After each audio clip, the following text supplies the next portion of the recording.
What's good, Sneakerhead sports fans and everybody else? This is your boy SportsGuyQ with another episode of Sneaker Sports and Life. Hope everybody's been having a good week. Coming off of this crazy month of February, I hope you guys still got some money in your accounts. I know I got hit pretty hard, but as you can see with the intro video, you know what I'm here to talk about. The Bred Toe ones, aka Red Toes. It's crazy how Jordan Brand took that nickname Bred Toe and applied it to the shoe, because when we first started hearing about the shoe, that was not the nickname, but that shows the level of influence that the sneakerhead community has. But that's neither here nor there. Gotta talk about the picture that you saw to start the video out. The Jordan face is all over the Footlocker location, the apps for the reserve.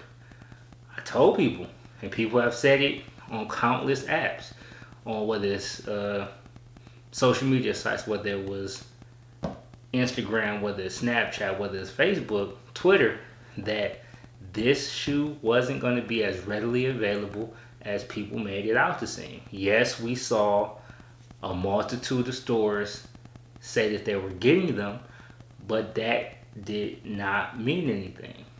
Just because a lot of stores got this shoe, and there were a couple of stores here in Dallas that normally don't get the highly anticipated shoes, they got the shoe. So I guess people were thinking, okay, if Colin Creek got it, if Willow Ben got it, then this means it's going to be a general release shoe. Not so fast, my friends.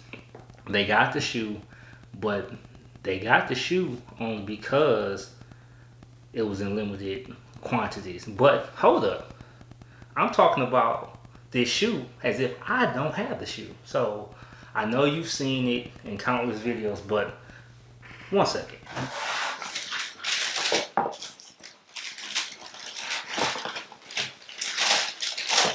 For those who have not been able to see this shoe yet because they missed out on it, whether it was a sneakers ad, whether it was a reservation ad, here you have the Red Toe, aka Bred Toe, Jordan 1. Now, this shoe will go down probably in this year's shoe history as being the most talked about shoe for a number of reasons. One, like I was saying earlier, because of the fact that everybody expected this shoe to be a general release and they thought it was going to be plentiful shoes, but it wasn't. Surprisingly, I will say this: there were a couple of Villa stores here that did a surprise restock, but from what I was seeing on the reaction to their Instagram pages, not a lot of people got them because the resellers scooped them up. But still a situation, not a lot of stores got them. And this is the telltale sign. When you have Champs, when you have Finish Line, and when you have East Bay not getting a shoe, that right there tells you how general release a shoe is. Every other shoe that we generally attach that title to gets that shoe. But for some reason, those big box stores did not get them. And that was the main reason why I looked at it as this shoe not being a general release. Another reason why I hopped on tonight is the quality. We've heard mixed reviews. We've heard some people say good quality. They love the shoe. We've seen some other people say, yeah, bad to decent to average quality. Now, I'm going to tell you right now, I'm not a quality aficionado when it comes to a lot of shoes. I know the difference between a bad quality and a good quality, but when you're talking about the great, the buttery and all that stuff, I'm not one of the guys that you're going to come to. And for me, it really wasn't that big of a deal. This shoe is quality enough. And I think the biggest part that got a lot of people in trouble or got their hopes up was that unrealistic hype of trying to compare these to the shattered backboards. Now, I don't know where the rumor started. I don't know who started that conversation saying that these were going to be up to that level. Now, keep in mind, I don't have either pair of the shattered backboard, so I'm not as I said earlier, not the best person to go to when it comes to that quality level. But from what I've seen of that shoe, it's a great shoe, but that doesn't poo-poo this shoe. This shoe can stand on its own. This shoe can stand by itself and still be a quality shoe. And if you were looking at this shoe and comparing it to the other shoe, yeah, you're gonna get your feelings hurt. But if you're looking at this shoe and comparing it to this shoe, and maybe even this shoe, you got a quality shoe. I mean, everybody, I think the shattered backboard is the holy grail of quality, and not many shoes are gonna ever reach that pinnacle when it comes to quality. I think maybe only one other pair of shoe has ever truly come close to that, and that was the sale ones that not too many people bought. I mean, I know people that are heavy Air Jordan 1 collectors, and they don't even have that shoe in their collection. That shoe made it to the sales rack with a bunch of different websites, and depending on what city and what state you live in, maybe even hit the outlets. But when you compare this shoe to this shoe, which is the Royals, and this was really my first introduction into ones. I was a big 2, 3, 4. Well, not 2, I'm sorry. A big 3 and 4 head. I don't have any 2, so I don't even know why I said that. But when you look at the quality here and the quality there, they're about the same. Now, I've seen someone, I'm not even going to mention their name, give this shoe a 7.5. I don't know about that. That's my boy. I'm not even gonna put him out there like that. If this shoe is a 7.5, then what is this?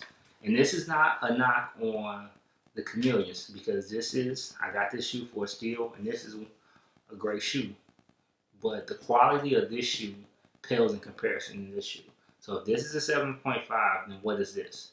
And there's very little tumble leather. There's very little softness in it, and maybe because it's the chameleon colorway that they couldn't do it with the paint job. But there's no comparison. If this is a 7.5, this has to be a 5, and this is probably around an 8. So if that's what he's going by, but I put these two together on the same par, 8, 8.5. And the problem I think I've seen with some people on YouTube and on Instagram and some of the other social media channels, there's a great variance in the quality in how the leather is made from shoe to shoe.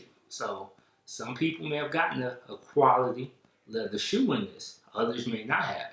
And I think that was a missed opportunity by Jordan brand, but what can we do about it? You can't take the shoe back, because at this point right now, they're selling like hotcakes on the resale market. I've seen some people sell this shoe for $290 on StockX, and that price is steadily going higher. Now, it all depends on how many restocks we see. If we see a major restock with Nike, with a Footlocker, then maybe that'll push the price down. But as it stands right now, this shoe can easily hit $315, $320 by the spring, and definitely by the summer if things continue to go that route.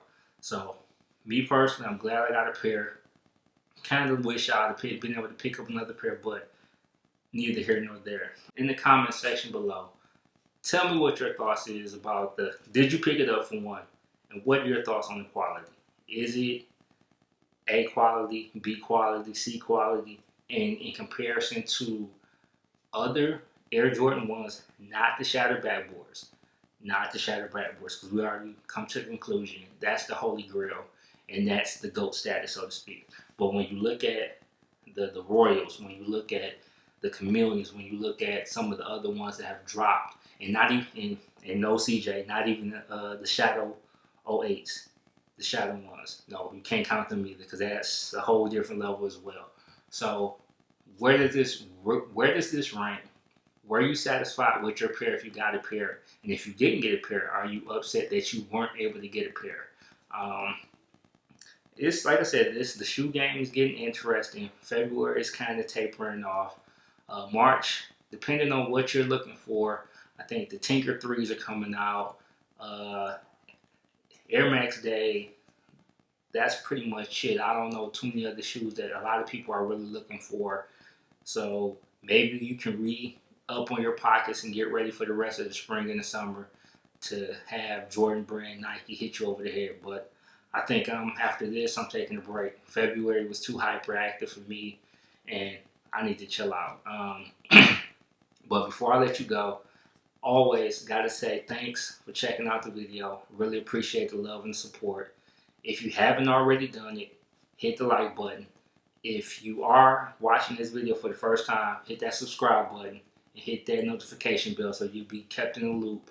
Like I said, this is Sneaker Sports and Life. So in addition to the kicks, I'll also be talking about some sports stuff. Took a long hiatus with my other venture, SportsGuyQ, and that we're looking to get back that going. Maybe even doing a YouTube live channel. So be on the lookout for that. So if you're a big sports fan, got the NCAA tournament coming up. We got the scandal with college basketball, that craziness. We'll be talking about that and more. Free agency, NFL draft, combine, all of that on Sports Q&A. So be on the lookout for that. But always support your boy. I really appreciate it. And get me to that 100 and I can give you this book. That's it. Oh, here it is. So once again, if I get to 100 subscribers, I will be giving this book away. So tell your mama, tell your friends, tell your girlfriend, subscribe to the channel. And this is your boy, SportsGuyQ, and quality reigns. Peace.